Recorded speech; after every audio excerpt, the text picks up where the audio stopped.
Hey, what's up guys? Tony from Tucker Speed here again with another product highlight video. Today we're going to be talking about the S&S cast aluminum manifold for the Milwaukee 8 motors.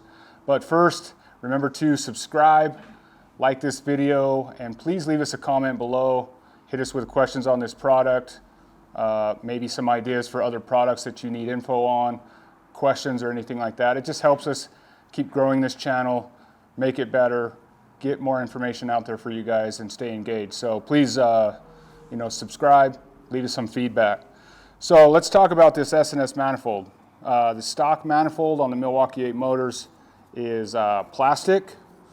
It is more restrictive compared to the S&S.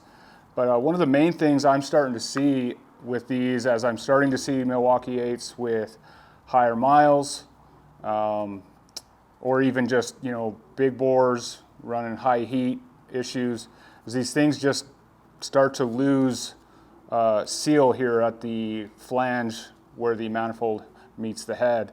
I saw one just a couple weeks ago that it was a high mileage bike, didn't have much done to it, stock motor really with a cam, but the flanges, everything was tight. It just lost its grip from the seal and had an intake manifold leak.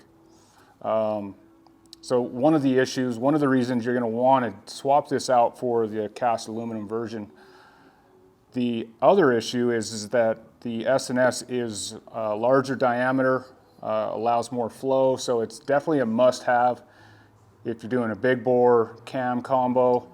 It's going to add a few horsepower, you're going to get rid of that restriction, and just be more durable in the long run, especially if you start running big bore, high compression, and a lot more heat. So it's going to withhold all that.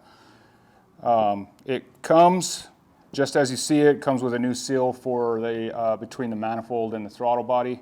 You'll actually reuse your stock manifold flanges, your fuel rail, injectors, everything's going to bolt right up. The map sensor is going to go right on. So it's a very easy product to install.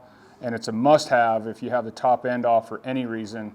Even if it's stock motor, I would be doing it, because as the miles accumulate, that thing's just going to get tired and old, and you're going to create a leak here, and you're going to be tearing it off anyway. So if you've got it off, just do it, in my opinion. It's an easy one. So great product from S&S Cycle. Check it out at tuckerspeed.com.